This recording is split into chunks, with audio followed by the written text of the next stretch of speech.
go ahead and get started. I call to order the meeting of the Eastpointe Planning Commission of Thursday, April 7th, 2022 at 7 o'clock p.m. Secretary, please call the roll. Mr. Roll. Present. Mr. Lalonde. Present. Ms. Julinski. Present. Ms. Naylor. Present. Ms. Ford. Present. Mr. DeHunt. Present. Chairman Palazzolo. Present. Is the commissioner prepared to make a motion to approve the agenda for tonight's meeting with the modification of moving all items under Section 5, unfinished business, after all items under Section 7, new business, and bringing item A of new business immediately following the approval of this agenda? I'll make that motion. Do we have a second? I'll second. We have a motion by Vice Chair DeHunt and a second from Commissioner Lalonde. Are there any comments, questions, or concerns? I have a question regarding an item we tabled at the last meeting for the April Planning Commission. I was wondering why that's not on the agenda. It is 22410 Gratiot Avenue, event space. Yeah, I was going to mention that. Just wondering why that's not on the agenda. Is there anybody who's able to answer that question? Yeah, they've been working with us, the plating department, and they'll be ready in the May meeting. They're not ready to discuss their site plan revisions today. Okay. Any other questions? Secretary, please call the roll. Mr. DeHunt. Yes. Mr. Lalonde. Yes. Mr. Broll. Yes. Ms. Julinski, yes. Ms. Naylor. Yes. Ms. Ford. Chairman Palazzolo. Yes. We move on to new business, item A. Who will present the design of a public outdoor market at Eastpointe Library? Yep, so I move that in front of the public hearing. What about, Okay. I appreciate bumping that forward, but for some reason they're not logged in. They just logged in? Okay. They're logging in, then I will introduce it. Mr. Chairman? Yes, sir. Are we going to approve the minutes first? No, we're going to do that after we Okay. get through this. It was my understanding was that we wanted to get through this right off the top. So, Good evening, Commissioners. As the team logs in, I wanted to introduce this project. Last summer, the city applied for the Mayor's Innovative Design Cohort. It was called A Blueprint for Better Cities, and they partnered with the American Institute of Architects to select 3 cities to partner with local architects to tackle a local renovation, reuse, or retrofit challenge with the goal of reducing environmental impact and equitably serving the community. We submitted a letter of intent that was accepted, so that then we were able to submit a full proposal. The city's proposal was built on the momentum created by the DIA mural, The Rainbow Maker, happening during the time of COVID when everybody was basically shut down. We realized how important public outdoor gathering spaces were. So we wanted to build on that momentum.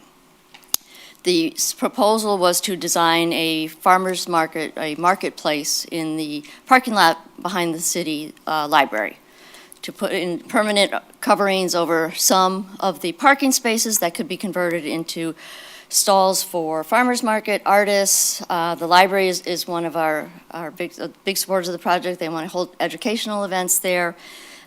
So we were selected as one of 3 cities nationally. We received technical assistance, which includes final written recommendations from architects nationwide, and up to $5,000 to cover administrative expenses and community engagement tools. So we had a kickoff meeting. A number of us have been meeting by Zoom. The team conducted a charrette virtually. We had members of the Beautification Commission, the DDA, Urban Seed Community Garden, ACDC, and the director of the library, and several members of the community to participate in the charrette. It was quite something. My ideas of charrettes are so old, they were foam cord boards and cut out pictures, but now it's very technical and all online, so it was quite something. So we have some members that are going to speak and give you a brief update of why we were selected, what sort of ideas came forward, and then where we're going next with our timeline. Thank you.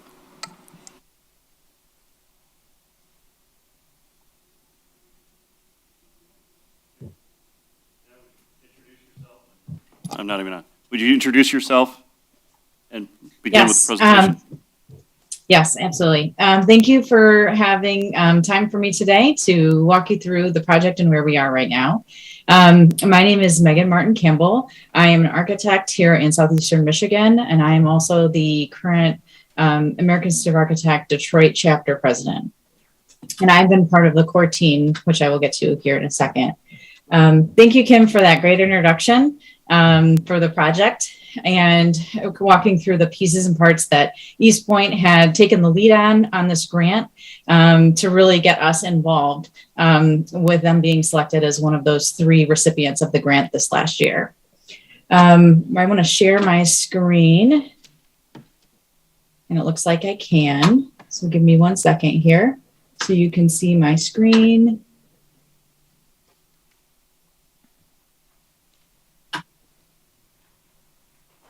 Oops. All right. Can I get confirmation you can see my screen? Yes. Looks good on my end. Okay. Thanks, Fetty. All right. So this is the Blueprint for Better campaign grant project. I just want to take a few minutes here to introduce our team. So once you were selected as one of the grant recipients, the American Institute of Architects chapter, which is in our local component here in Southeastern Detroit, was contacted to partner up with the City of Eastpointe's team to try to move the process forward. And so there's been about 10 people that have been that core team. The first 2 here that you look on the slide here is Caitlin and Aaron. Caitlin is our AIA national level participant. Also, Aaron Westling with the Mayor's Innovation Project. They are also overseeing the other 2 grant projects that are happening on the nationwide level. Next 2 people I want to introduce are Lauren and Patty. They are the backbone of the American Institute of Art, the AIA Detroit chapter. They are our 2 local facilitators for us. They keep us on track and keep us moving. I think with the 4 of them, we did hear some feedback that as far as the 3 projects as they stand right now, I think we're a little bit ahead of the game, and we're setting a little bit of an example for the other projects, which is always good to hear. And then the remainder of our team here are local design professionals. We went through and contacted some of our members and built a team. This team consists of architects, design professionals, also urban planners, people that have different expertise in and around some of the programming elements that you identified in your grant. So the 6 of us, as well as our facilitators, have been meeting regularly since September to really create a framework and then fill in that framework and to figure out what the next steps should be. So what is that framework? So one of the first things that we looked at was creating a roadmap to provide clarity for both our team and to the Eastpointe team of where we are, where we need to go in order for their project to be successful. So the first thing that we want to talk through is about the brief. So we've got a 7-step process here that we're looking at. Again, this is our loose framework, but just to give you an idea of this process. So step 1 was really the brief. It was about where you started with that grant proposal and what were your goals for it. The next part of it was, once it was awarded, there was some research to be done. Those of us on the core team needed to do some research to expand upon the information that was provided in that proposal to have a better understanding of the site conditions, the opportunities and weaknesses of that area. And then once we had some of that research, then we needed to look at ideation. How do we take your program that loose program that you had provided, and then build upon it to fess out all the details that need to be asked, also all the possibilities that we haven't yet thought of. Where are the gaps? Identify those, turn every rock. So that's the ideation phase. The next phase would be to bring in to expand that even further, to talk with the community about what their needs are and what they expect for this space. The next step beyond that will be documentation. This will be the traditional process of schematic design development, and then construction documents. And then from that point, once you have construction documents, you can have a bidding process and construction can commence. And then kind of in and amongst this documentation and construction phase is when is a good time to really start what you want to do for programming, which is activities and how you want to activate that space. So once everything is through construction, then it will be open. So we're going from early anticipation to that space being used as you intend it to be. So where are we at in this process? Might be a question you might ask me. We're right here. We're right here between 3 and 4.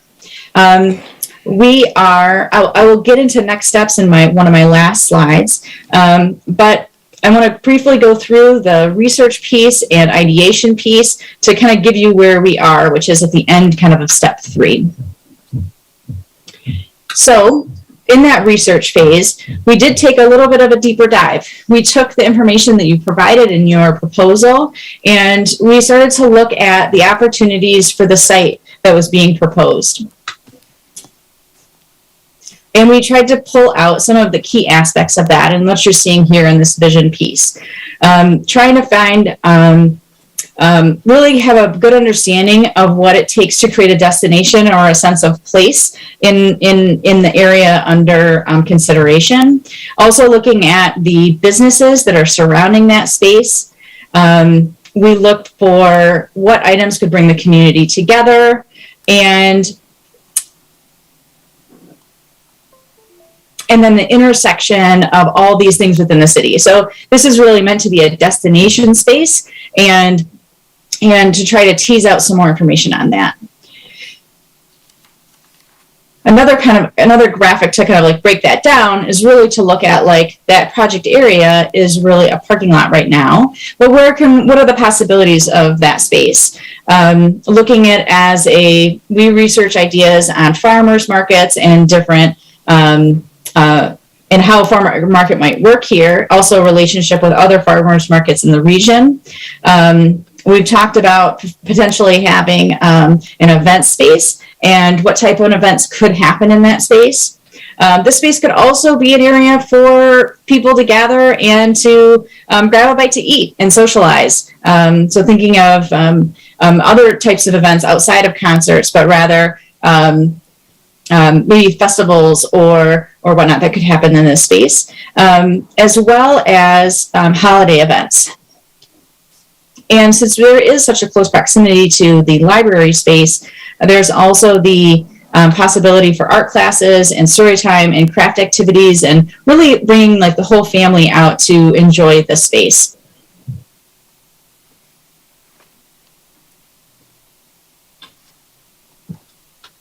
So the next step in this is really to talk about the process specifically for Eastpointe, about how we can assist in making this vision that you have into a real space. And so what we're here to do is we consider ourselves the design assist team. We're here to really prep you to finalize your to get your program to a point where it can be ready to then get community engagement feedback on.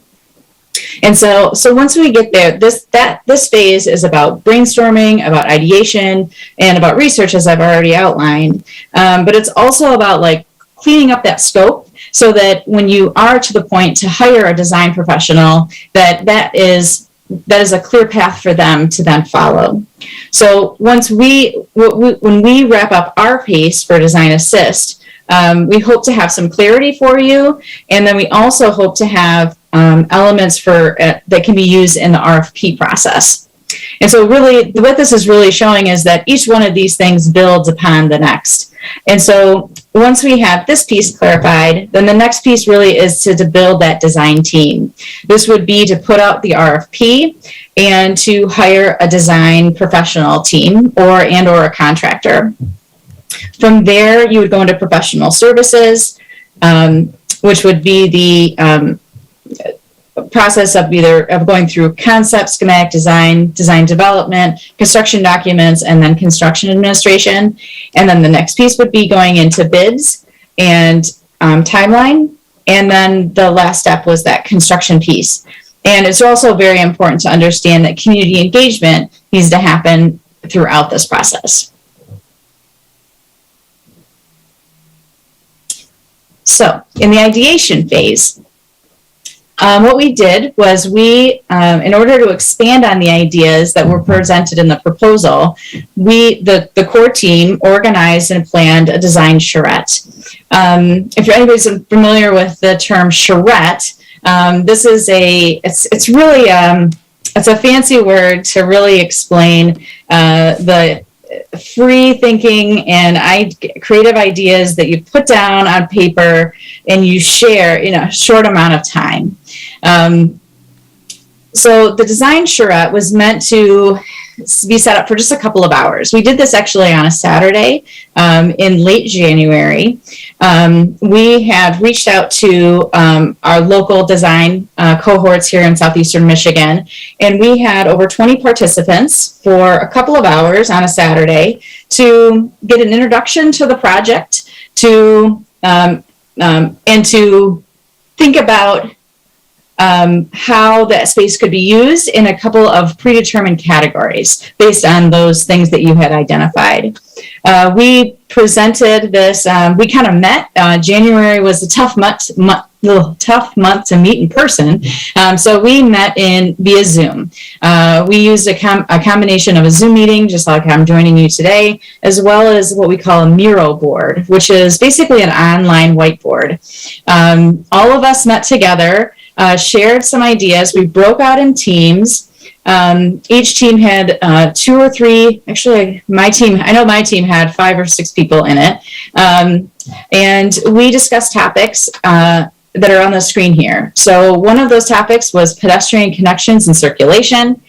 Another one was market shade and structures. The third group was about performance and event spaces. And the fourth group was about landscaping and stormwater. What we did was we worked separately for a period of time, and then we came back together at the end of the session and shared ideas. Here's a couple of images from that activity that we did. Again, this is just a couple of snippets of that online whiteboarding presentation tool that we used. You see here some sketches that were provided on some market structures, just some quick ideas. We also had some doodles on here for big ideas on like site plan and just analyzing the space and its opportunities that it had, and also some snips of the people that were involved with this as well. This wasn't everyone. This is, I think, only half of them. We were a mix of architects, urban designers, landscape architects, and students.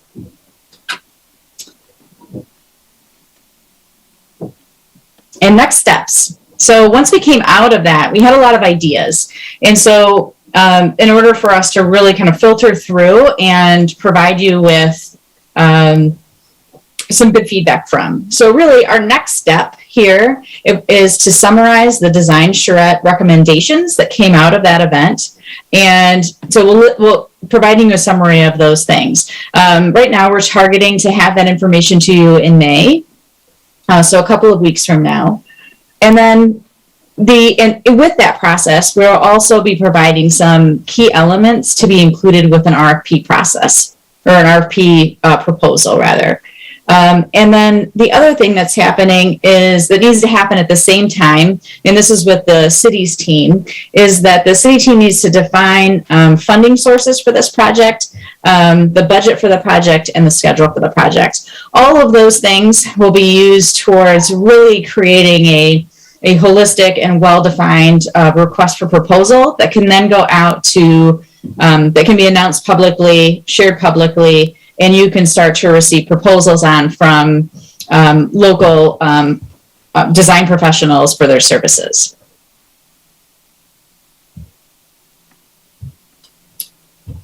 So that is the next steps for that piece. The next piece after that is to then, as I mentioned previously, build that team. So we take you to the point of finalizing the design assist, and then the building of the team will be that RFP process, and then hiring them. And then the next part of that will be going into that like documentation piece and the community engagement piece that I had mentioned previously. And with that, I hope I covered everything. I will hand it back over to Kim and see if there's any questions and answers. Megan, thank you so much. I really appreciate it, and everybody's time too. Anything, commissioners, at this time? Any commissioners have any questions?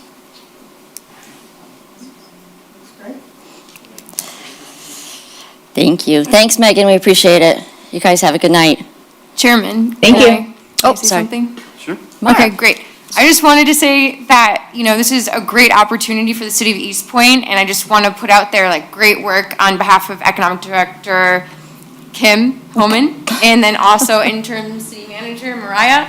I don't know everyone's last names. I know Chief Financial Officer Randy has also been an asset to making this happen, and also Ray, the community coordinator, who's in the back of the room. So I just want to point out the people behind the scenes that are making public engagement opportunities like this more exciting in Eastpointe. So congratulations on this effort. Thanks. Thanks, Mara. Yeah, we are hoping that as the construction starts around here, we can have something fun to engage the community in terms of looking to the future and fun things that will happen after the construction ends.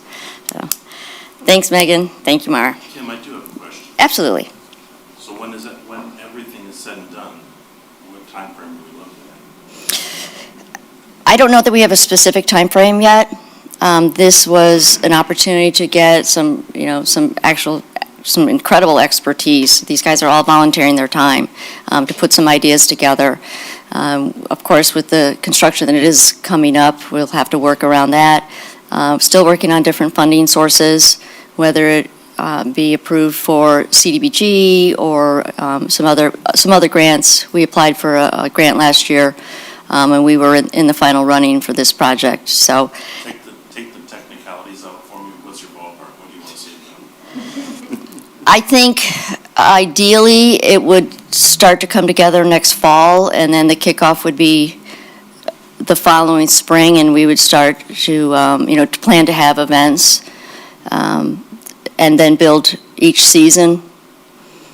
So Commissioner Ulinsky would have a place for food trucks for the cruise next year. Well, we're actually, just so worked if I so may, well. one of the interesting ideas that was raised, and I guess not finalized, was turning Ethelen Court into one-way toward Gratiot, because it's such a wide, apparently it used to be a court, turning it one way toward Gratiot, and because it's so wide, there would be designated area for parking and for food trucks right there. So, all kinds of ideas, so. Once this is completed, like who manages the structure and the scheduling, and is it fall in the city or is that? The DDA, it sits in the DDA, so the DDA board has agreed to take that on. Probably be Ray and I to start to gear it up, but maintenance will be covered by the DDA. Fabulous idea. That's Thank you. great. Thanks. We move on to the first hearing of the public. If you would like to comment on any topic, please request to be heard and wait to be called. When you are called, please approach the podium, state your name, write your name on the ledger, and you will have 3 minutes to speak. Is there anyone who wishes to speak? Mr. Jakubiec.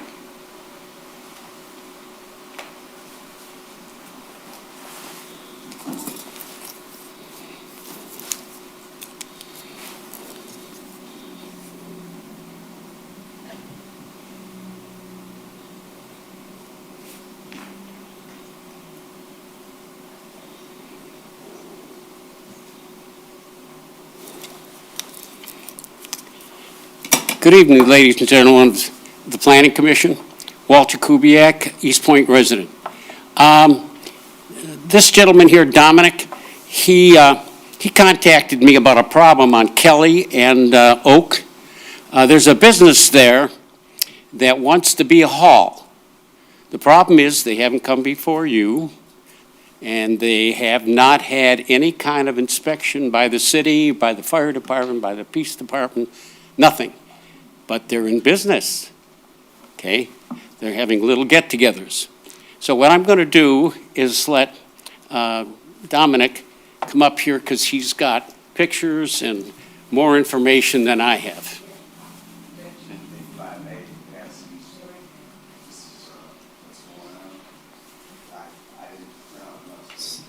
Sir, you can pass them out, but then why don't you go up there, state your name for the record, and then write it on the sign.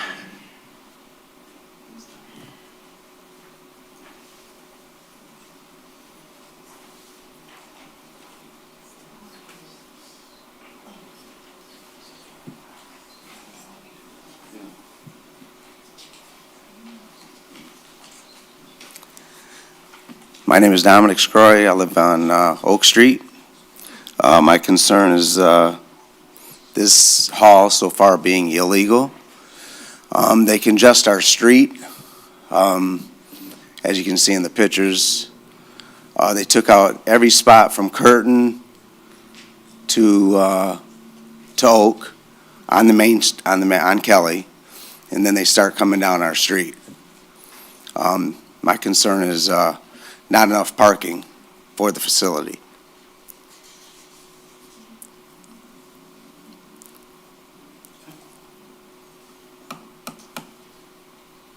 Have you shared this documentation with city administration, with the building department? No, this is my first time. Okay. All right. So why don't you get in touch with the building department and they can help you. Okay. I did see some activity there that didn't look good. As you can see, that last Cadillac sat there the whole time of this party, did not go in to the facility, but yet people were coming out to that vehicle. So I have a concern about that. Thank you, sir. I think one of the concerns I have is the fact that they're operating illegally. And something should be done about that before somebody gets hurt because they haven't been inspected. So if there's anything you can do, and we'll take care of some of the things, but that needs to stop.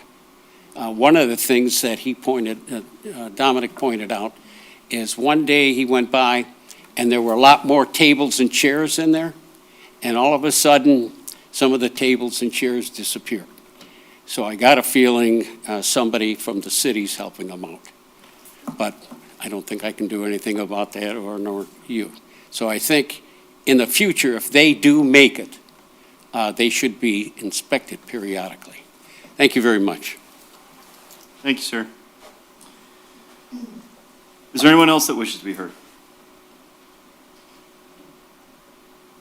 Seeing none, we'll move on to the approval of minutes. Is the commissioner prepared to make a motion to approve the minutes of the meeting dated March 3rd, 2022? Do we have a second? Support. We have motion by Vice Chair DeHaan, support from Secretary Jelinski. Are there any comments, questions, or concerns? Yeah, I have one. Mr. Lalonde, yeah. I apologize for not being at the last meeting. I wasn't feeling well. In the minutes, my name is mentioned 13 times. 3 times my name is spelled correctly. 10 times my name is misspelled. I know it may sound petty, but it's my name.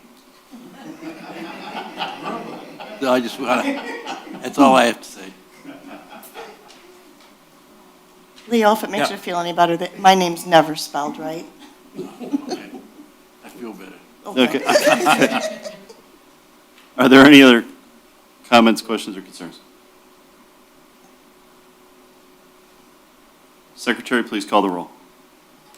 Mr. DeHaan, Yes. Ms. Julinski, yes. Mr. Broll, Yes. Mr. Lalonde, Yes. Ms. Naylor, Yes. Ms. Ford, Chairman Palazzolo. Yes.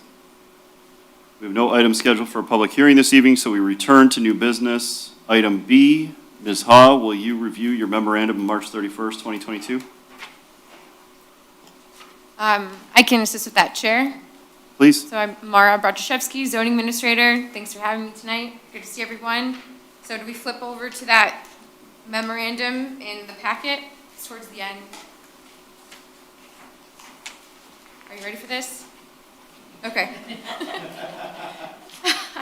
So per section 5232 of the zoning ordinance, it requires screen walls, and screen walls shall consist of brick, stone, or similar materials. However, this applicant requests a deviation from the brick or stone requirement, and they propose vinyl, commercial vinyl. If we flip to the next page, we can look at the existing conditions and surrounding fences. So on the next page, the top photo shows the property to the west, so that's to the left of the proposed new fence property. So you can see the tiny little gray building over there, that's the property. And then the bottom photo, you see the fence and property to the east, which is directly to the right of the property. You can even see the existing chained link fence. And now you know the surrounding conditions. Staff is reminding PC that you have the authority to approve alternate screening materials.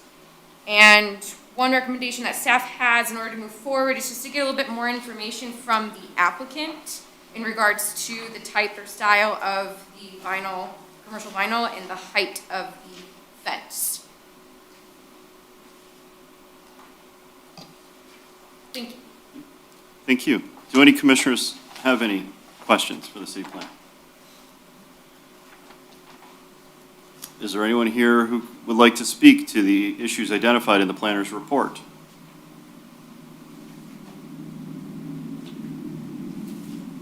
Okay. Do any commissioners have any comments, questions, or concerns?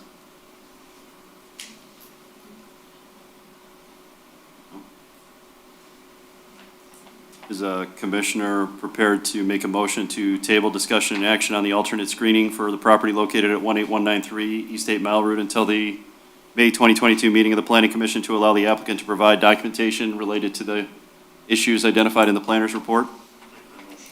Second. Okay. We have a motion by Vice Chair DeHaan, support from Commissioner Lalonde. Are there any last comments, questions, or concerns? Secretary, please call the roll. Mr. DeHaan, Yes. Mr. Lalonde, Yes. Mr. Broll, Yes. Ms. Julinski, yes. Ms. Naylor, Yes. Ms. Ford, Chairman Palazzolo. Yes. Move on to new business item C. Who will present the memorandum of March 31st, 2022? I will, Laura Hotcher, thank you. Okay. Please go ahead. Okay, the memorandum in your packet dated March 31st, discussion of the future land use map, is a proposal to amend the current future land use map of the 2040 master plan in order to make a couple surgical corrections on the map, as well as to accommodate the 9 Mile corridor district, since that plan was just adopted. So this would include changes to the future land use map itself, but also the narrative that describes the future land use designation. So in your packet, you've been provided with the future land use map with some of those sections called out, and then the actual language from the adopted master plan.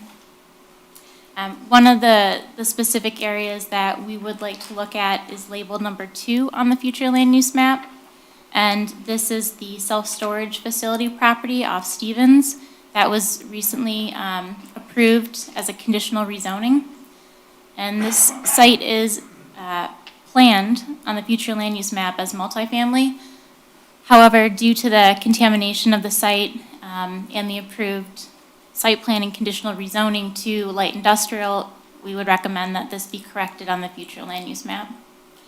So if the commission is interested in making at least the 9 Mile correction and the Stevens Road correction, perhaps there's a couple others that we can identify, then we would need to go through the amendment process that's detailed on the front page of your, or on the cover memo. And that would include a public review period, as well as council approval and public hearings. I'm happy to take any questions. Thank you. Do any commissioners have any questions for the city planner?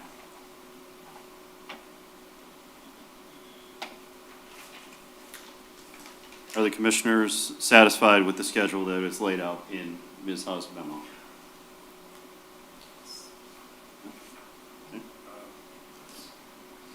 Mr. Albright, do you recommend a motion at this time, or do you think it's necessary? Is a commissioner prepared to make a motion to proceed with the proposed amendments to the master plan based on the schedule provided in the planner's memo of March 31st, 2022? Do we have support? Second. We have a motion by Commissioner Broll and support from Vice Chair DeHunt. Are there any last-minute questions, comments, or concerns? Secretary, please call the roll.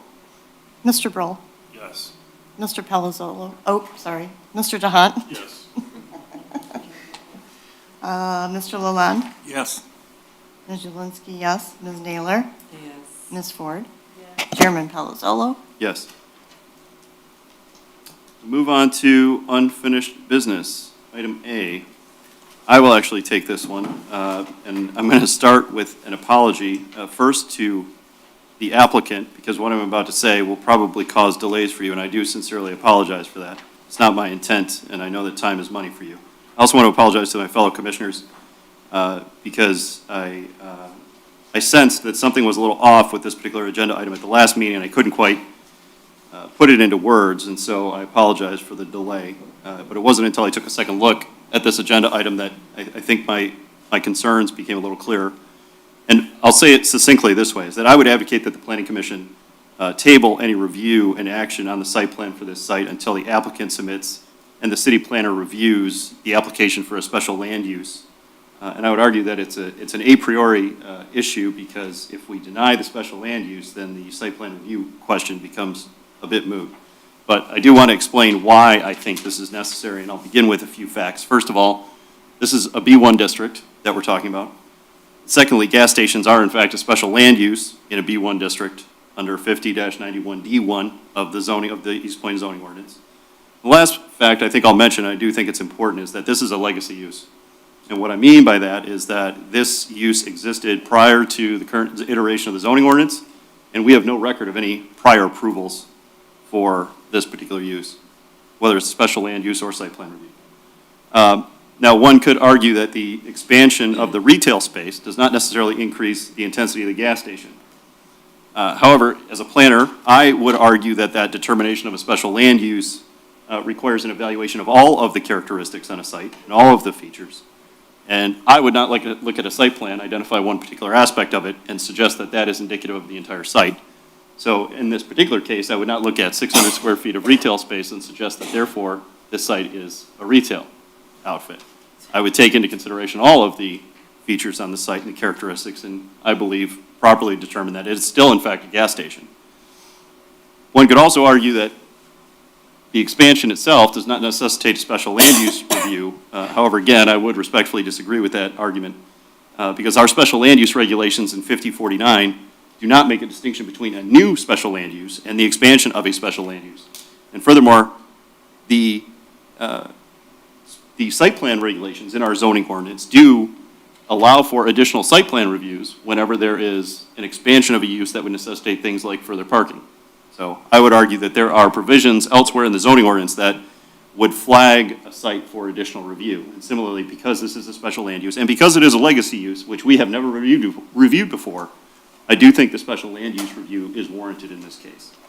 So I don't want to belabor you with any additional arguments. I would rather provide you all with an opportunity to ask any questions that you have of me, ask any questions of the city planner, and also allow, if the city planner has any questions, to ask those questions of me if they feel that I am misstating something. So I would open it up to the fellow commissioners with any questions or concerns.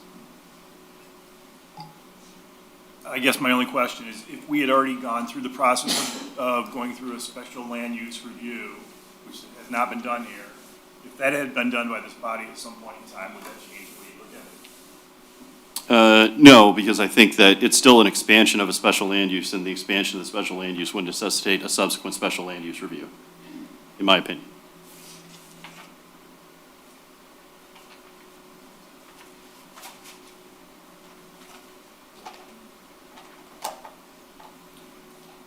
Are there any other comments, questions, or concerns?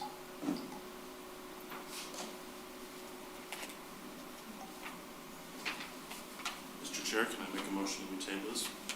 Or should we give it a month or two? Chair, can the planning commission have a chance to speak? I'm sorry, the Planner? planner? Absolutely. Yeah, Laura, do you want absolutely. to go first? Please. Please go ahead. Okay, well, I just started here in this position, but upon the first review, I know that our city planner did not recommend to move forward with any special land use review and just move forward with a site plan review. I think from our background that, and on behalf of city staff investigating this research, we found that a gas station has been in use since, what was that, 1950s? 57, and it was zoned B2. So a gas station has been in use on this site since 1957, which means it's a grandfathered use within the zoning ordinance. And that means it's permitted. And they're expanding upon not a non-conforming use. What they're expanding upon is retail. They're not adding any more gas pumps, they're adding in more retail. And if it's zoned B1, what is the intent of a B1 district? It's to add more retail and neighborhood serving purposes. So that's what this project site proposes to do.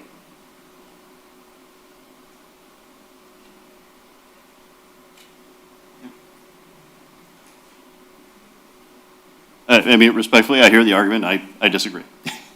I think, again, the assessment of whether or not a use is a special land use requires a determination of the entire features and characteristics of the site. I cannot, and nor would I, as a planner, if I was looking at a site, point to a site plan, point to 1,000 square feet of asphalt, concrete, and pavement markings and say, this is a parking lot, when I immediately lift my eyes and I see a large facility with smokestacks, truck wells, and an office space, I would probably conclude, and I believe rightfully so, that it's in fact a manufacturing facility.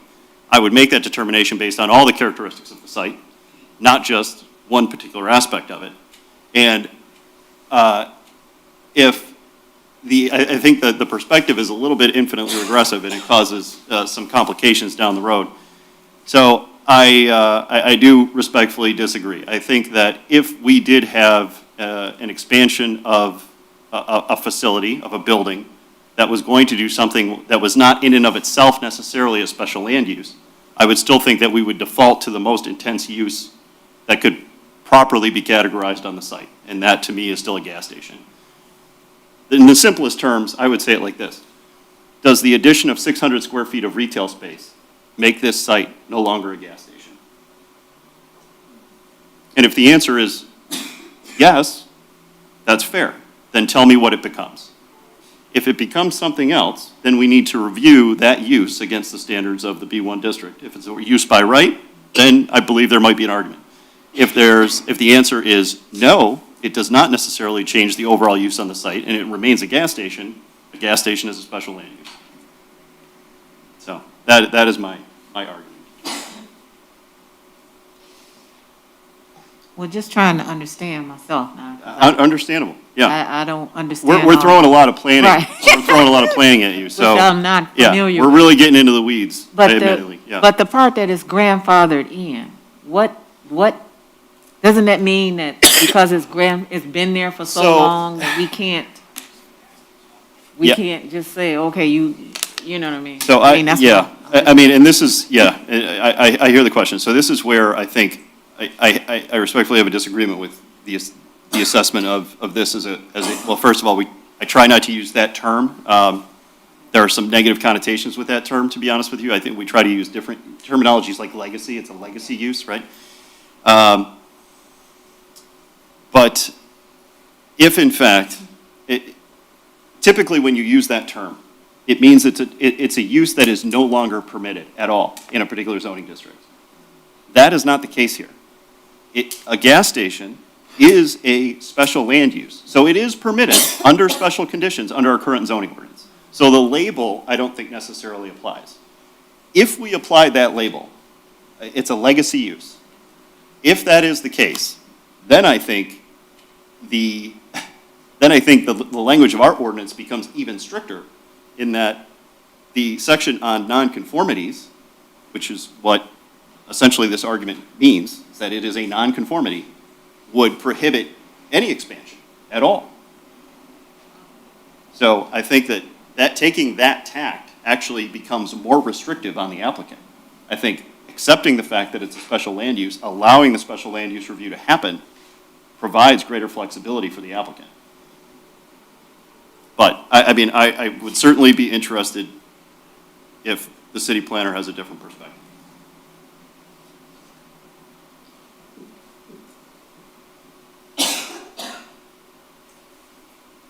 If I could. Please. Thank you. So in terms of the special land use, this application, we feel, in our professional opinion, is an amendment to an existing site plan that has already been approved by the Planning Commission most recently in 1997, and also approved by the Zoning Board of Appeals. The definition of a gas station is provided on page 3 of our review, which does not mention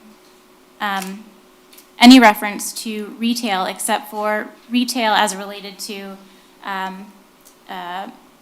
operating motor vehicles. So if you take a look at the floor plan that the applicant has provided in their most recent submission, it includes the addition of new coolers, a countertop space, in some storage areas to add to the convenience store, not to allow for additional motor fuel areas or air pressure pumps or similar auto-related uses.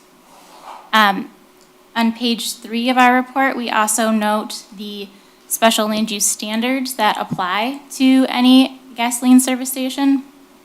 And the applicant already complies with all 5 of these standards, even though they were likely established before, they were likely established in the ordinance after this use was originally erected.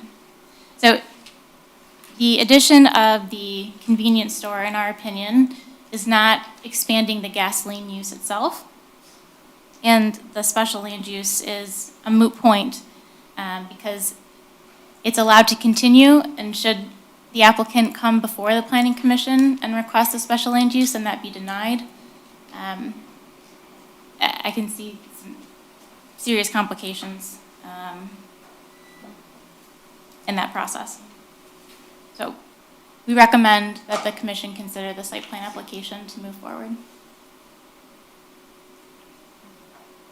Commissioners, have any comments, questions, or concerns?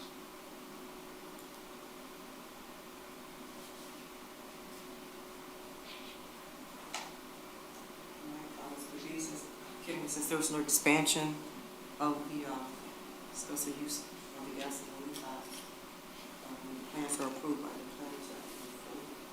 Seems feasible to me.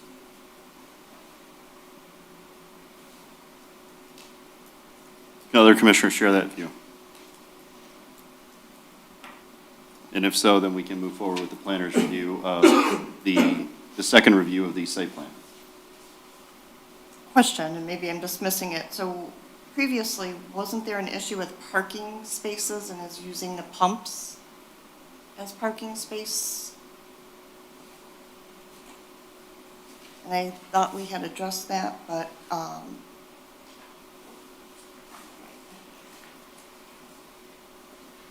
wouldn't that make a difference? I don't know. I mean, if you're asking me, personally, I don't know, because I'm not making a substantive argument as to whether or not they are or are not a special land use. My argument is procedural in nature, that I don't think we should evaluate the site plan because we should first review for special land use. And then, after a determination that it is in fact an allowable special land use, then we can tackle the site plan questions. So.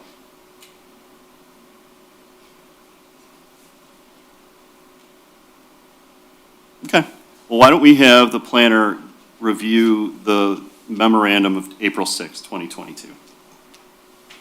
Okay, thank you. Since the March 3rd meeting, the applicant has revised their site plan considerably.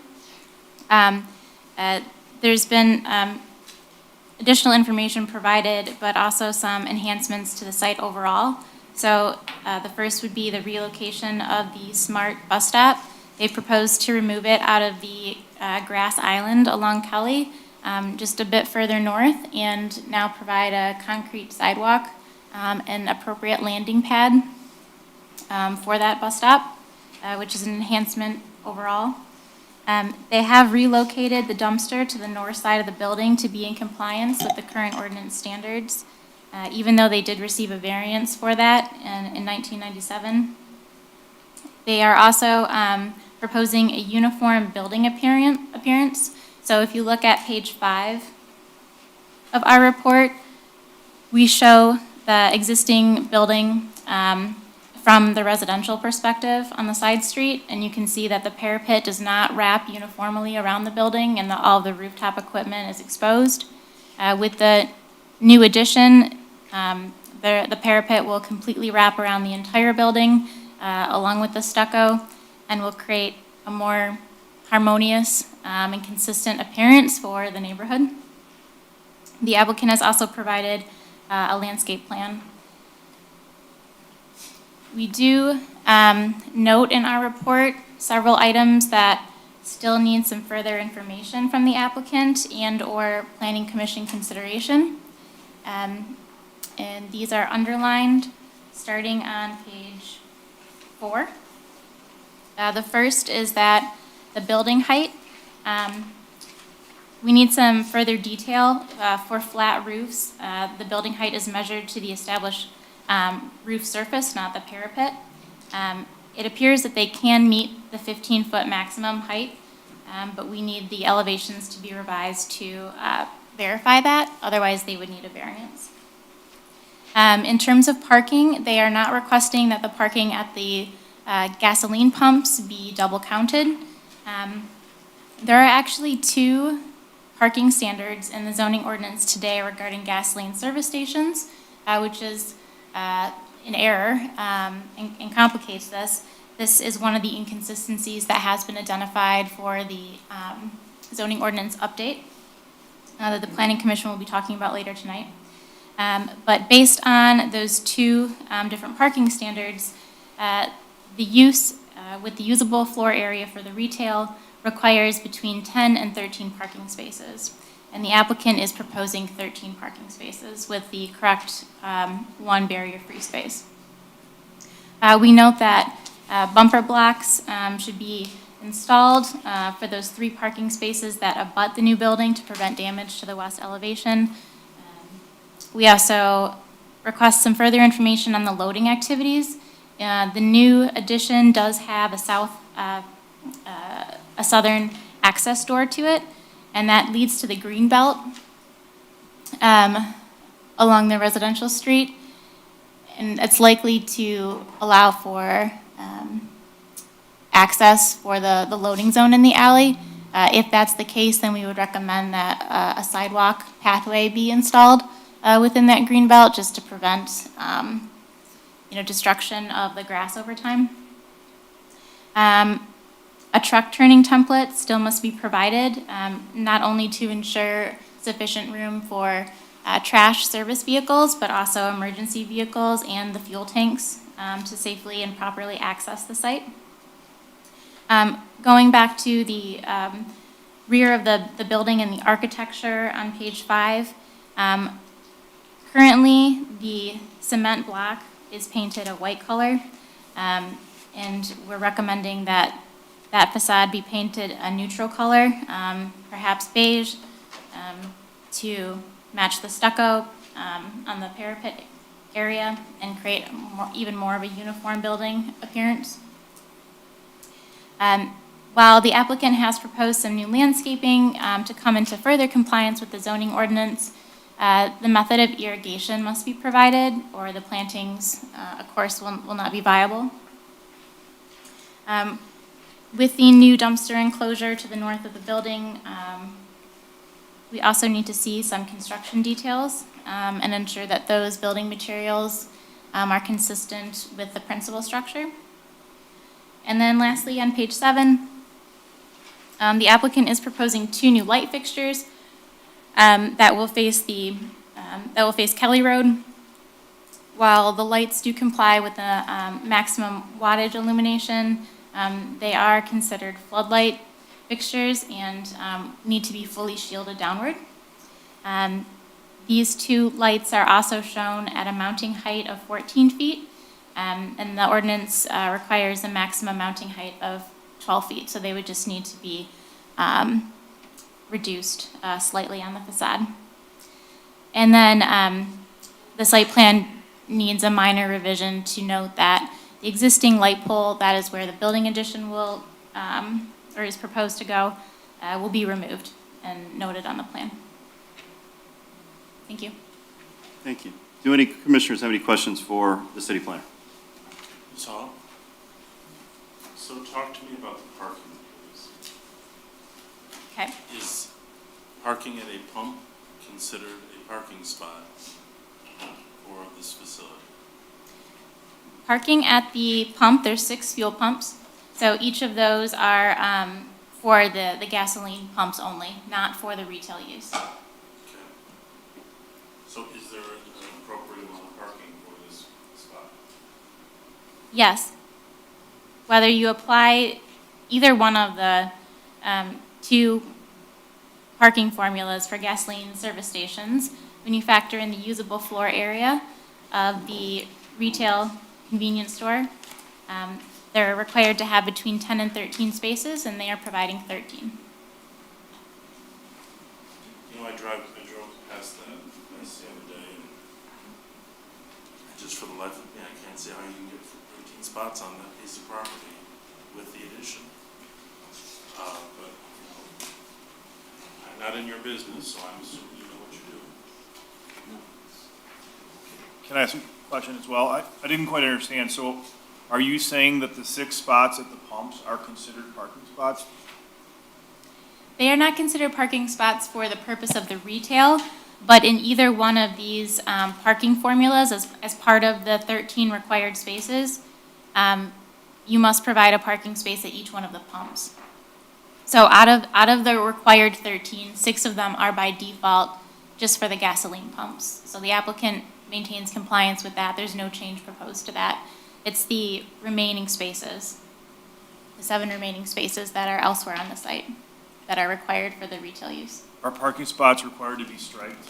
In other words, are they supposed to be painted to be considered a parking spot? The definitive here is a defined parking spot?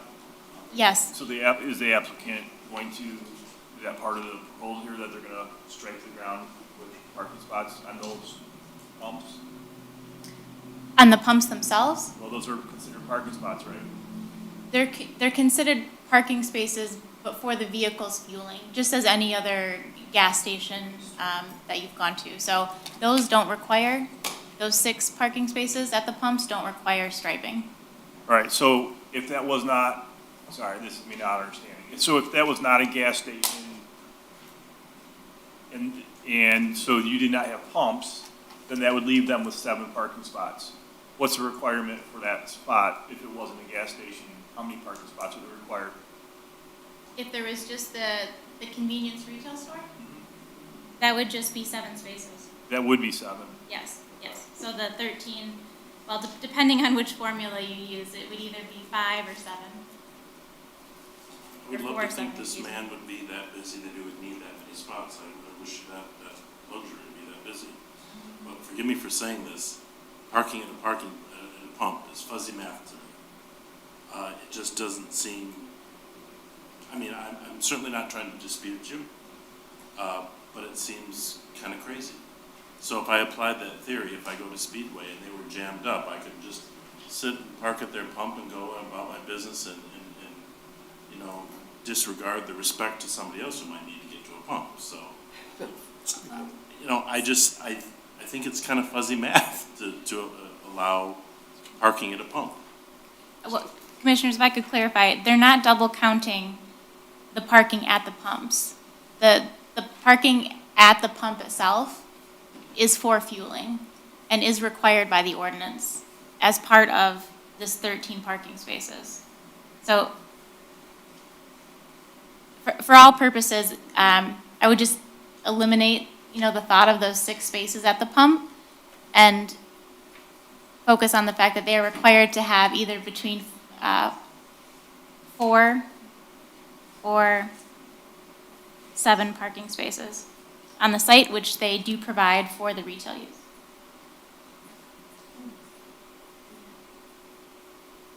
I have Yeah. a question. Hmm? On the handicap spot, am I reading that right? It only needs to be, it's smaller than a regular spot? 8 and 5, correct, yes. Okay, so, and I see the 8 and the 5. I guess I'm just, so if you have a large handicap vehicle, let's say a van, I mean, those are pretty large to fit in, so that's regulation is the 8 and 5, I'm assuming. Yes, Because you would be parking in the striped off area as well of the 5. Okay, thank you. if it's van accessible, then it would be 8 and 8.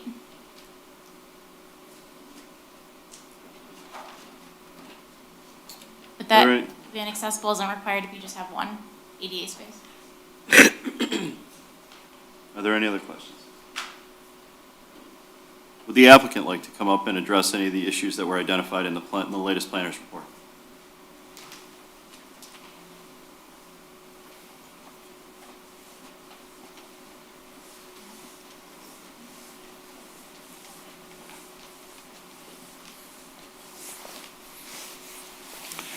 My name Please state your name, write it on the ledger there. My name is Joe Altman. I'm the architect for the Marathon gas station. And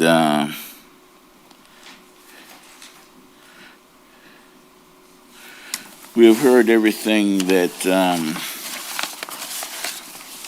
would be additionally required for our site plan. The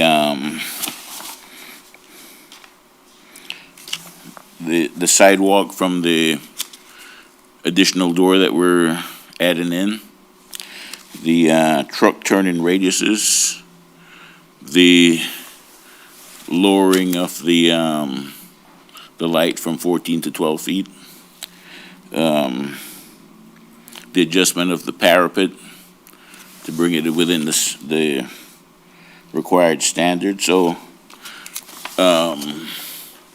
the addition of some irrigation for the trees that we're proposing to park out front. So, I mean, we're trying to make this a viable option for the owner so that he continue his business and, make this a good retail space for the community. And, we're just requesting that this will be approved. I mean, he's gonna go to a great expense to do these items. And, I think in the long run, it'll be a good thing for the community. He's gonna he's agreed to adjust the bus stop and, provide a handicap ramp to change the, concrete work there. So, based on what he has now and what he's proposing, he's gonna fix the back elevation so that it has the enclosure to enclose the HVAC systems on the roof. I mean, I believe it's a win for the community and it's a win for Eastpointe. So, I'm just with those items and what has been stated before, we have the required parking. We're requesting that you allow them to do this. Do any commissioners have any questions of the applicant?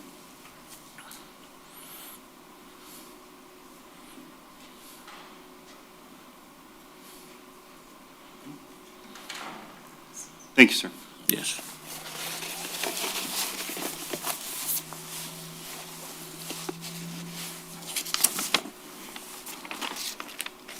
Thank you. Any last comments, questions, or concerns from the commission?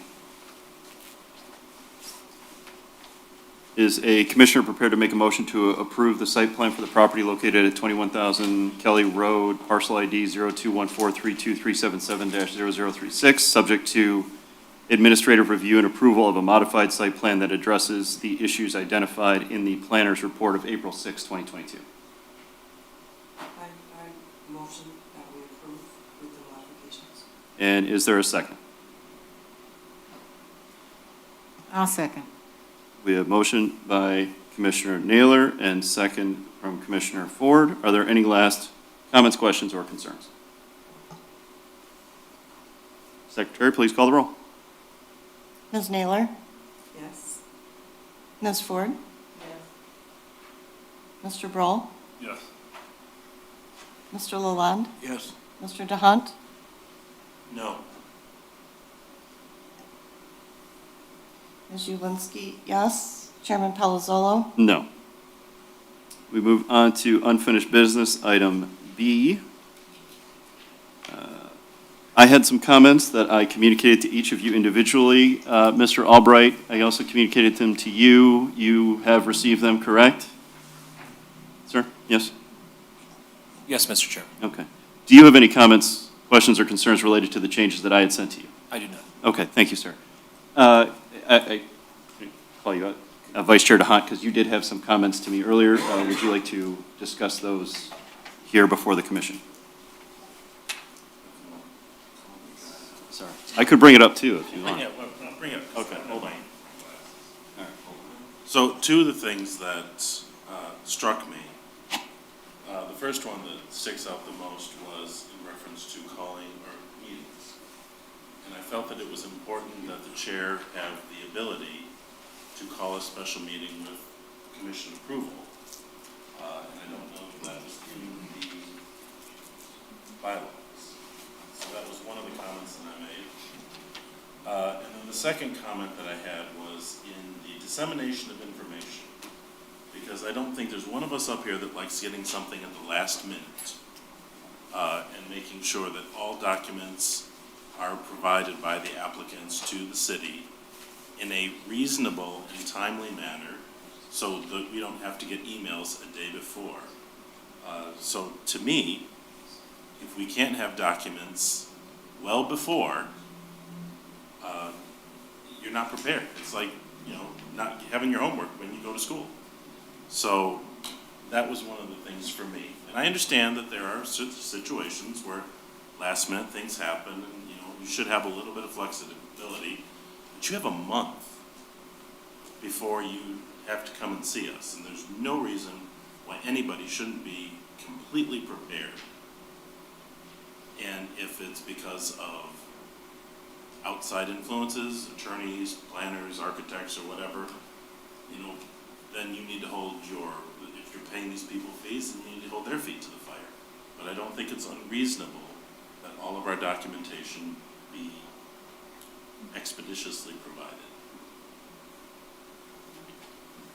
So to add on to Vice Chair DeHaan's point, he's speaking specifically of Article, now I can't read, sorry, my apologies, I know it's my fault. Anyway, Article 6, Section 4 on page 4, I had recommended that we actually remove the section on the delivery of the agenda.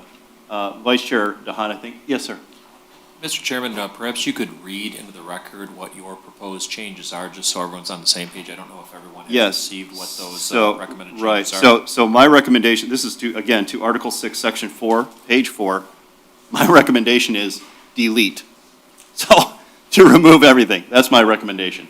Vice Chair DeHaan, and I will explain this. So, my recommendation to delete is based purely because I believe that the bylaws are governing our activity, not necessarily the activity of the building department, who's responsible for assembling and delivering and disseminating the packet. Now, obviously, if the building department itself wanted to establish a policy on delivery of the agenda, I would strongly encourage them to do so. But from a bylaw perspective, bylaws that govern our behavior and activities, I believe that the actual delivery of the agenda is a little bit beyond our scope. Now, if the building department doesn't comply with this bylaw requirement, I'm not necessarily sure what the recourse is, other than object and say, hey, we didn't get it within 5 days. So to me, it just seemed like a non-starter. However, I do appreciate certainly the point that I think Vice Chair DeHaan is trying to make, and that is that in order to make informed opinions about the issues before this commission, we need the packet in a reasonable amount of time. So I am willing to consider, or I certainly can understand why Vice Chair DeHaan would want to keep it in. So if the rest of the commission feels that way, we can modify my proposed recommendation to not delete that section. Well, aren't they two separate issues? I believe that they are. I mean, I believe the question of, whether or not, again, the bylaws, I think, govern our activity. Right. That particular section of the bylaws talks about how the building department is going to serve us. Correct. And so I didn't see necessarily a need for that to be there. But I think Ms. Holman would like to comment. If I may, Mr. Chair, and maybe I'm out of line, but yes, I understand about the packets. One thing I did want to note is that for the May meeting, everything must be in by next Tuesday. And all applications must be in by, so it's really not that much time. So if there was something that had to be amended today, the applicant would have to get it revised and back by Tuesday. They get a little bit longer because it's already, they're already an applicant, but to give time. For the planner's review, one thought that I had, and again, maybe I'm out of line bringing this up, but there have been agenda items that have been brought before this commission where there's a large number of things still outstanding. As a layperson, correct me if I'm wrong, but as a layperson, I wonder if there should be some sort of administration policy that really packets need to be quite close to the end before they're even brought to the planning commission. It's rather than having to table something because there's too many questions out there. I absolutely agree. I mean, personally, I'm speaking for me only, and that's why exactly I think it's a building department policy, not an item in a bylaw for us. I think absolutely the building department needs to set strong standards and guidelines for the submittal of documentation for agenda items. But that should be a building department policy, not a planning commission bylaw. So that's my perspective. It seems that right now, again, coming in and spending more time, it seems that if an applicant applies, for instance, by next Tuesday, they're automatically put on the May agenda. Right. And it may, there's so many times that it's not enough time for the planner to review everything. I think, again, administrative policy, and as long as the commission is okay with it, that it probably should be that when the planner says it's ready to be presented to the commission, that's when it goes on the agenda. Well, all right, to your point then, so if somebody comes in on Tuesday and it automatically goes on the agenda, maybe instead of doing that, we need to have somebody actually look at the agenda for the meeting and say, are you going to have enough time to have everything we need? Maybe we need to start planning things out a little differently. Well, not we, maybe the building department needs to be planning things out a little differently and say, 30 days, can you have everything in 30 days? Does it need to be 60 days? Do I put this out for 2 months? Mm-hmm. Maybe we need to start planning the meetings, from the office a little bit more that way, possibly. And we have actually been, actually Ms. Hall and Mara, can't pronounce her last name, and the chair and building department have been meeting before. But I think one of the questions should be, how close is any applicant, ready to go before the commission? Just a thought. Sorry. Yeah. And I think from a city administration and certainly a building department perspective, that's a great thought, and I encourage you to think about that. I don't want to talk about your policies and procedures in our bylaws. I would definitely not want to do that. I think that creates a real slippery slope for us. But I think what we're talking about are a little bit two different things, right? I mean, I think Vice Chair DeHaan's, although they are related, certainly, I think Vice Chair DeHaan's concern is that even if there is a determination by the building department that all the documentation associated with agenda items is complete and correct, the assemblage of those materials, the delivery of those materials happens no less than 5 business days prior to this meeting. Again, I look at that as a building department policy, but I'm curious to know what other commissioners think.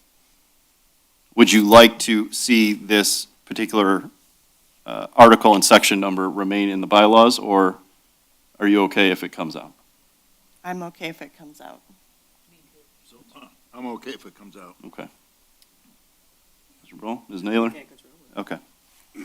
Right, exactly. I don't think it's something we can control. If we don't get the packets until 2 days before, then so be it. So it is what it is. The second change, and Vice Chair DeHaan talked about another change that he had to the comments that I had. And this second comment is on Article 5, Section 1, page 3.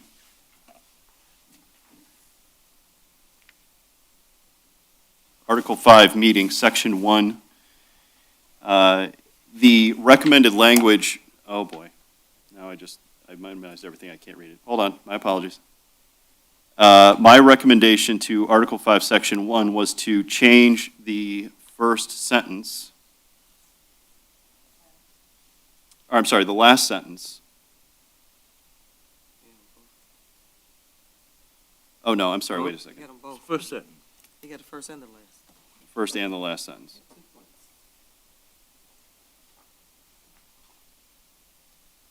Oh, yeah, change the first sentence to, "The commission shall establish its schedule of regular meetings for the calendar year no later than December 31st of the preceding calendar year."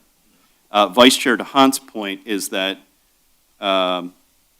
we should also include a sentence that talks about special meetings, that the commission may schedule special meetings at its discretion with a majority vote of its members.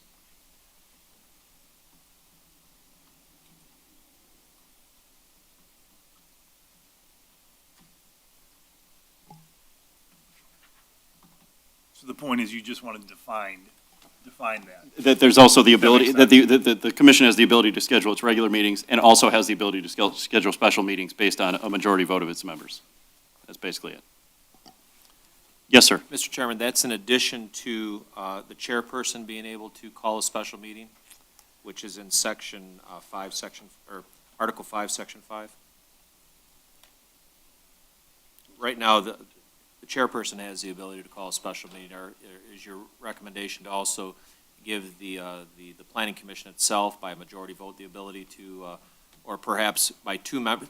The way the city council bylaws are drafted is either the mayor can call a special meeting or 2 members of the city council can call a special meeting. So perhaps the commission wants to consider either the chairperson or 2 members of the body being able to call a special meeting.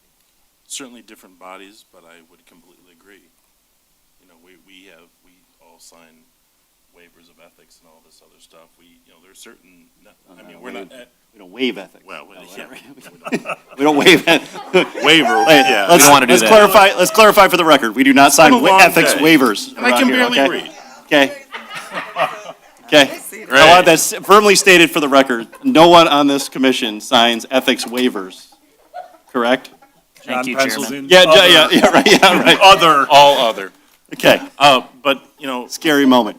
Okay. what I'm trying to get back to is we all have to sign our ethics when we get on board, and we're not elected, thankfully. But there are certain similarities. We have to carry ourselves in a certain way as city council should be carried. And I think the ability to do that would be important. Do the commissioners generally agree with also the addition of the language to allow for 2 members of the planning commission to call a special meeting? Yes. It's consistent with the city council? I do. I agree. Okay. I'm trying to think that one through a little bit. There's a clause, and I'm trying to find it, that speaks to if somebody misses 3 meetings. So if you are calling a special meeting and someone knows they can't attend it, that's already 1 absence for that person. That I know it's a little discretionary, right? You may be able to recommend. It and may everybody- result in a recommendation, yeah. But it's a little dicey in that if you already know you can't attend. Yeah. What if you're sick 2 other times? Yeah. It's just- You know, we're fortunate that for the most part, we work in lockstep and we work well with each other. Yeah.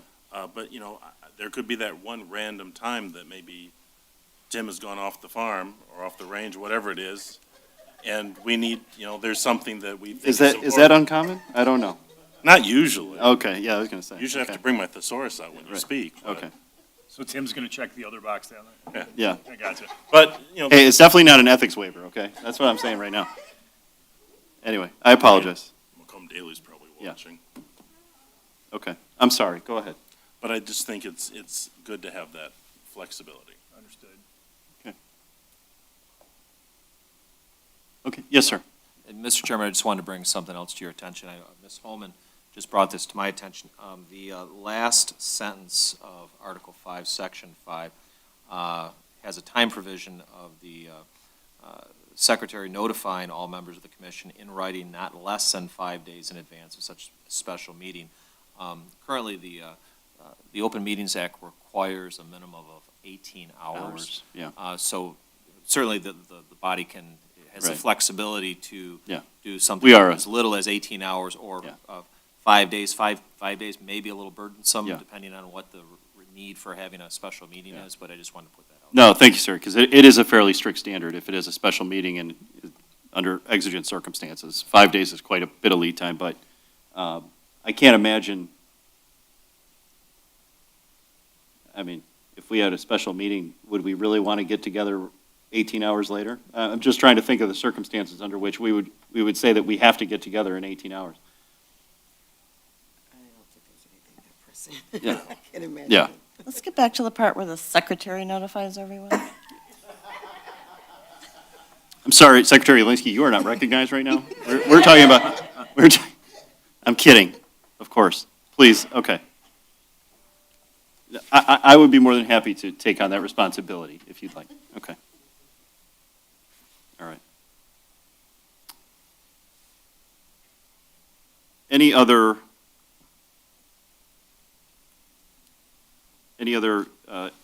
issues, comments, questions, concerns related to the bylaws? No? Okay. So we are going to keep my recommended deletion of, now that I lost it, I can't, of Article, 6, Section 4. of Article 6, Section 4, and then we will add in Article 5, Section 1, the language which allows for 2 members of the Planning Commission to call for a special meeting. Okay. Is a commissioner prepared to make a motion to approve the Eastpointe Planning Commission bylaws with the changes identified by the chair and the modifications discussed at this meeting? I'll make that motion. And do we have support? I support. We have a motion by Vice Chair DeHunt and support from Commissioner Ford. Are there any last-minute comments, questions, or concerns? Secretary, please call the roll. Mr. DeHunt? Yes. Ms. Ford? Yes. Mr. Broll? Yes. Mr. Lalonde? Yes. Ms. Julinski, yes. Ms. Naylor? Yes. Chairman Palazzolo? Yes. We move on to unfinished business item C. However, my understanding is that there was, that the city council was unable to take this up at the last meeting. Is correct? Councilmember DeMonico, there was no discussion of dedicated subcommittees for potential zoning ordinance changes? Correct. Okay. Are there any other comments from city administration on this issue before we move on? Chair, Yes, are you asking us to provide information on this agenda item or provide information on the city council meeting? this So we just- particular item, as it wasn't discussed at the city council meeting. I'll have to think about what I just said, but I'm not sure. So, All right, I'll just try. yeah, go, please, if you'd like to say something, please go ahead. Okay, well, city staff discussed and will reconvene and address city council to form subcommittees, but we're still prepared to address planning commission as you authorize city staff to provide more information on the zoning ordinance update in the March meeting. Thank you. Thank you. Do any commissioners have any last-minute questions? Comments? Okay. We move on to the second hearing of the public. If you would like to participate in the hearing of the public, please request to be heard and wait to be called. When you are called, please approach the podium, state your name, and record your name on the ledger. You will have 3 minutes to speak. Is there anyone who wishes to speak?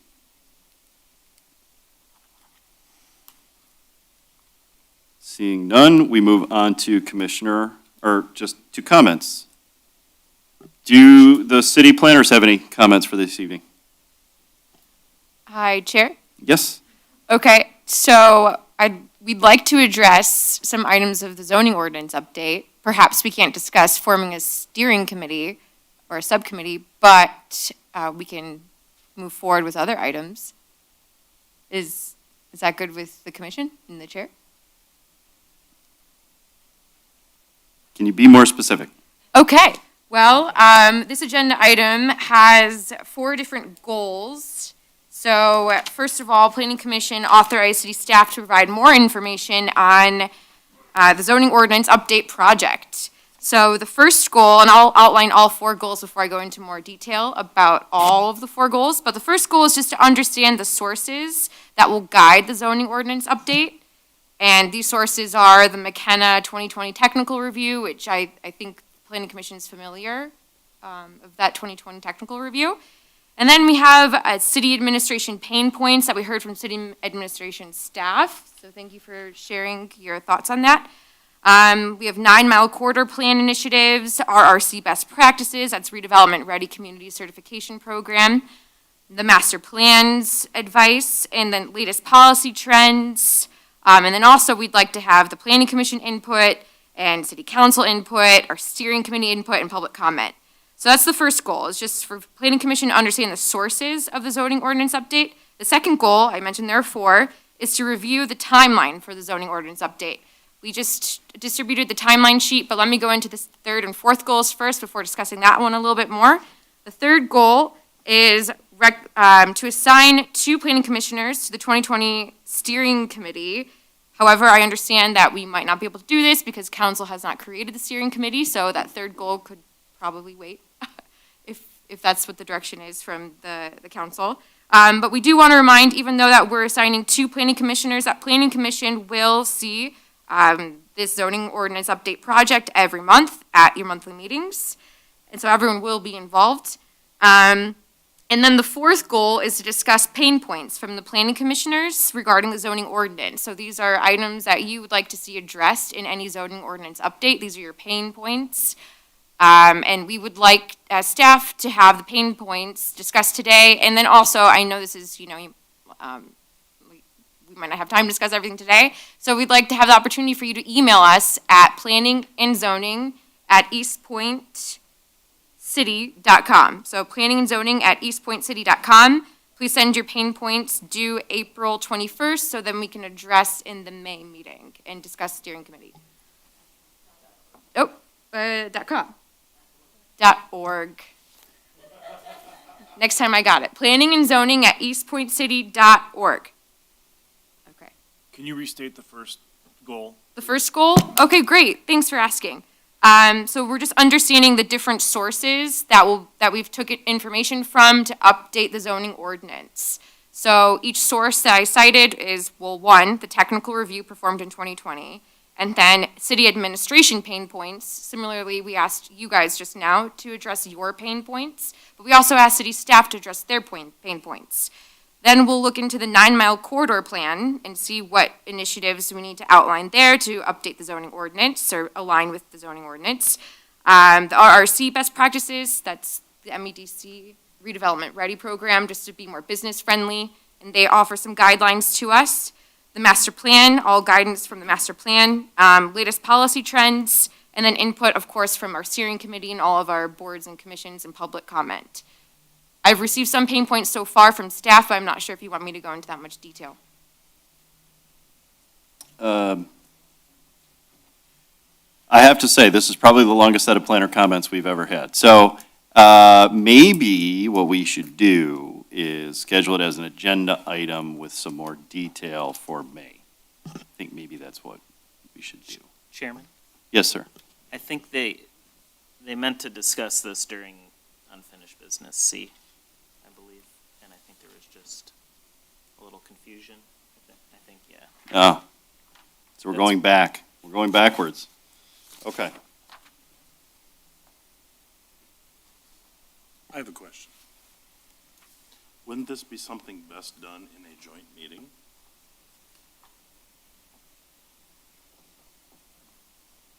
As opposed Do you have an opinion, Councilmember DeMonico? I'd be happy to ask the city council if you guys think it's a good idea. As for my personal opinion, I'm not quite sure. I can't hurt. It just seems to me that all these pain point emails flying around, we just get everybody and hash it out. Is this one of those things that needs to be done in a quick fashion? Well, if I may, Vice Chair DeHunt, the pain points discussion is really kind of one of the first steps in understanding the ordinance and what different articles need to change. And since the Planning Commission is the body that's charged with applying the zoning ordinance, really those pain points are most relevant to you as opposed to City Council. We certainly want council's input, but they're not the everyday users of the zoning ordinance like this body. You guys are the experts. And Mr. Chair, can I just remind you that we're putting a lot on the May agenda, and I know we're down 2 people for the May meeting. Indeed. That would be you and me. No, yeah. Oh, and you? I might be able to make it. I might be able to come back, yeah. So. We'll see. So, Commissioner, or Secretary Alinsky, if I can read into what you're saying, you would like to delve more into this now? Well, I'm not saying no, I'm just saying, I've heard several times you say, let's just table that, or people say, let's table that to the May meeting. Yeah.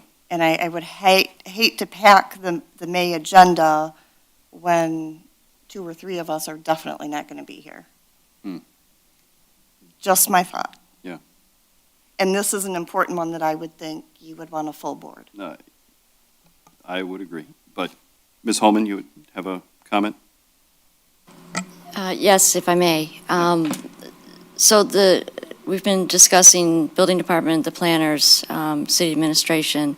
The goal is to start moving forward. It unfortunately did not make it onto the city council agenda for official direction. But the goal would be to have several members of Planning Commission, a member of City Council, a member of the ZBA, a member of the DDA, a group that would start pulling it together, the information, and prioritizing, and then every month, again, an update would, if not items to already be voted on and approved by Planning Commission, updates would be provided. The request for pain points is, again, to bring some of the hot topics, and I don't know, Mara and Laura have actually done an incredible job pulling things together and prioritizing what they have seen, and where we're missing pieces or have duplication. I give an example of a pain point is there's been discussions about masonry walls, and they're very expensive. Are there other materials that can be used that would be aesthetically pleasing and not quite as expensive? So then again, that's a big discussion point for this commission. I'll bring up also the DDA.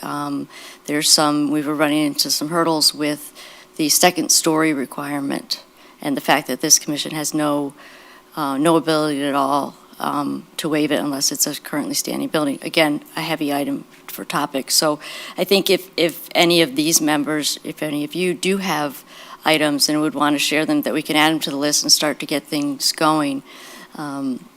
And with council's permission, we may be able to kick this off a little bit sooner, and rather than delay, another May and then into June if you don't have everybody here.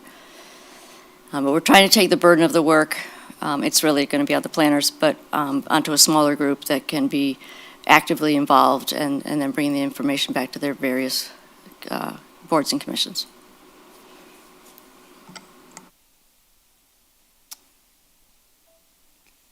Would you like to continue? Please go ahead. I apologize for the break in the interruption. That was quite long. I do apologize about that. No worries. Everything's good. Thanks for the opportunity to discuss this, honestly. Yeah, it would help out making business more efficient and allowing the administrative process and planning process to flow easier. So anyway, there are 4 different goals. Are we still considering the agenda item? Well, let me ask you this. How many more comments do you have? Is this an ongoing thing? I mean, is there a lot to unpack here, or is this relatively? No, the goal, okay, so the 4 different goals of this agenda item is just so you understand the sources, which you do already. If you wanted me to discuss a little bit of the pain points that we've acknowledged from city staff, I can, so just let me know. And then the second goal was to review the timeline, as we discussed in the March meeting, which is in front of you, so we can give you a brief rundown on that. The third goal is to assign planning commissioners to a subcommittee or steering committee. I don't know if we can move forward with that. And then the fourth one is to discuss your pain points, anything you want to say right now, or also submit to us via email, April 21st. Deadline.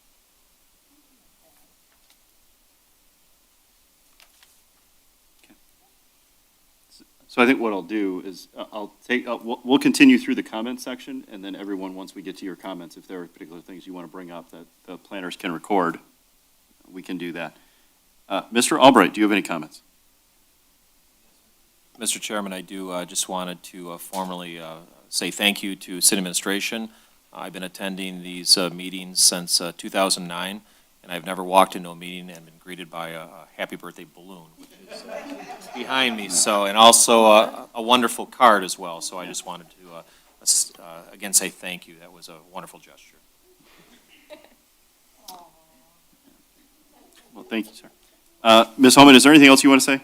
I know we dragged you into a lot tonight, but if there's anything else you want to bring up now.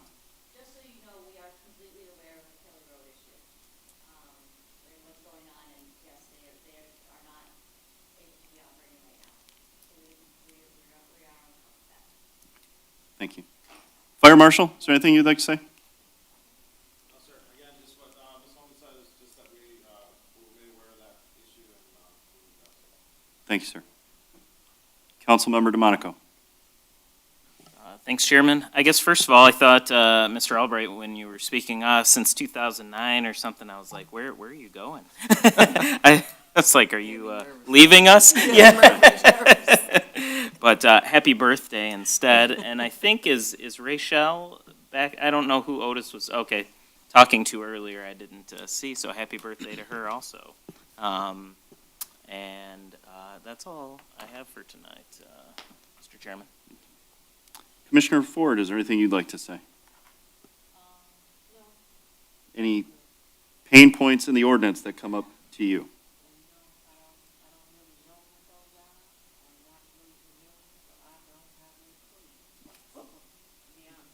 Fair enough.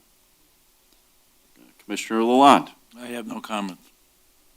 any zoning ordinance pain points that you would like to talk about right now? No. Okay. Commissioner Naylor, any comments? No comments other than my apologies for missing last month. Unfortunately, we had a death and we had to go out of town. I've been challenging with my health even, so hopefully I will be here in May, but if there's anything, we'll let you know in advance. Thank you. Any zoning ordinance pain points that you would like to identify Not at this at time? this time. Okay. Commissioner Broll. I'm not really ready to, discuss pain points at this moment. I'll think about that and prepare something. It sounds like that's part of the gathering process of step 1 of the goals anyway, so I'll think about that, and no comments. Secretary Yelinsky. I just want to wish Rich, again, a happy birthday. And to thank Laura Mara for everything you do. This has been great, and because you're just so nice about it, we will get it as a priority for you. So if we want to establish the subcommittee or you want that tonight, we can give you that tonight. I mean, think you we want probably need everything to wait until we have the The pain city point? council, well, the city council buy-in first. Oh, Because we're not the only members of these working groups, okay. I think. All right, I was just trying to assist and play nice. Say, Yeah. keep them coming. Is Yeah. it going to be on our next agenda then? Is that what it'll be on our next agenda, the subcommittee? Okay. Okay. Got it. Mr. Chairman? Yes, sir. Apologize for perhaps being out of line, but in speaking with both Laura and Mara, they're requesting that nomination be done this evening. Do the commissioners want to do that right this second?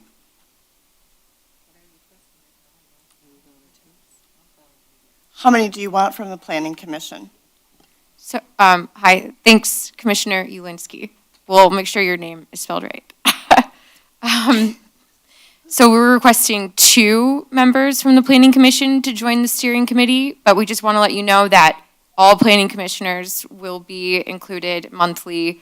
So everyone's going to be involved, and 2 commissioners. And I think city staff already looked into recommendations. So recommendations for their nominations are Commissioner Ulinski Oh. and Well, Commissioner should be Broll. darn. Who's the second one? You. You are. I'm honored to be nominated.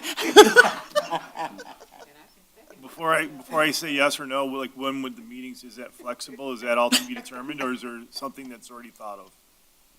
Yeah, so the dates would have to be decided upon as beneficial for everyone's calendars, but right now, we would work with you to Okay, make sure the timing's right. sounds great. Is it once a month, Laura? Yeah, okay. Okay, and then in my final comments then, play ball, tomorrow's opening day, go Tigers.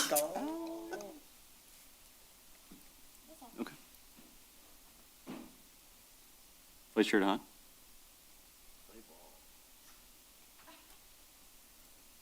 Happy birthday, Rich. We can only come up with one balloon? Really? Wow. Wow. Wow. Yes. Wow. Wow. To Commissioner Brown, Commissioner Ulinski, good luck. My 2 pain points, fence, is the fences, as Ms. Holman mentioned, about the screening walls, personal pet peeve. And I will channel my inner Mr. Jakubiak and mention trees and vegetation sometimes. Not always, but sometimes they are a hindrance. So those are my 2 pain points for the evening, and if I think of anything else, I will email you. There's been a lot of ugly stuff happening lately in the world, locally. And I find myself going out of town for business and making the mistake of reading C&G newspaper or reading the Macomb Daily or that god-awful Facebook feed, the Eastpointe Residents Group. I think people just need to play nice. And I think something that's lost in today's society is the ability to apologize for a faux pas and showing true respect, not using the word respect as a club, but actually showing it, as opposed to just demanding something, because it's earned, not just automatically given. So I hope we can play nicer. That's all I got to say. Have a good night. Go Tigers. Mr. Albright, do you recommend that we have an out-of-sequence motion for the nominations of the subcommittee members or working group members? That would be fine, just to Formally. formalize the nominations and the acceptances. Is a commissioner prepared to nominate Secretary Yelinsky and Commissioner Broll for the zoning ordinance working group? I'll make that motion. Do we have support? All right, we have a motion by Vice Chair DeHaan, support from Commissioner Lalonde. Are there any last comments, questions, or concerns? Secretary, please call the roll. Mr. DeHaan? Yes. Mr. Lalonde? Yes. Mr. Broll? Yes. Ms. Naylor? Yes. Ms. Julinski, yes. Ms. Ford? Yes. Chairman Palazzolo? Yes. We're moving on to training. Is there a motion to table the training until the May 2022 meeting? Get another May out. Is there a motion to table the training until the June 2023 meeting? I'll make that motion. All right, there we go. Is there I'll support? second. All right, we have a motion to table training until June of 2023 by Vice Chair DeHaan. 23. Yeah, hey, you weren't paying attention? I got that one by you. Good for you. We have support from Commissioner Naylor. Are there any other comments, questions, or concerns? No, it's tabling. We can't do that. So Secretary, please call the roll. Mr. DeHaan? Yes. Ms. Naylor? Yes. Mr. Broll? Yes. Mr. Lalonde? Ms. Ford? Ms. Julinski, yes. Chairman Palazzolo? Yes. Is the commissioner prepared to make a motion to adjourn? I have a question. Yes, sir. Twice you mentioned our next meeting, May 27th. I thought it was May 5th. May 2022? May 2022? May of 2022? Okay. Yeah. I thought you were saying the meeting is on No. the second day of May. No, it's sorry Cinco about de that. Mayo. I'm bringing you margaritas. Got a point there. Priorities. You're Yeah. cut off. Got a point. Yeah, right. Can we get another sign on that ethics waiver? Valid to June 2023? Yeah, June 2023. Okay. Is the commissioner prepared to make a motion to adjourn? I'll make the motion. All right, do we have a second? Second. All right, we have motion by Commissioner Lalonde and support from Vice Chair DeHaan. Secretary, please call the roll. Mr. Lalonde? Mr. DeHaan? Yes. Mr. Broll? Yeah. Ms. Julinski, yes. Ms. Naylor? Ms. Ford? Chairman Palazzolo? Yes.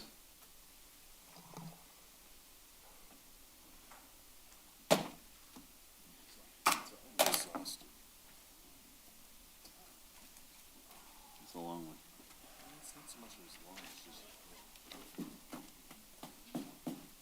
Hey, we still got out of here in less than 2 hours.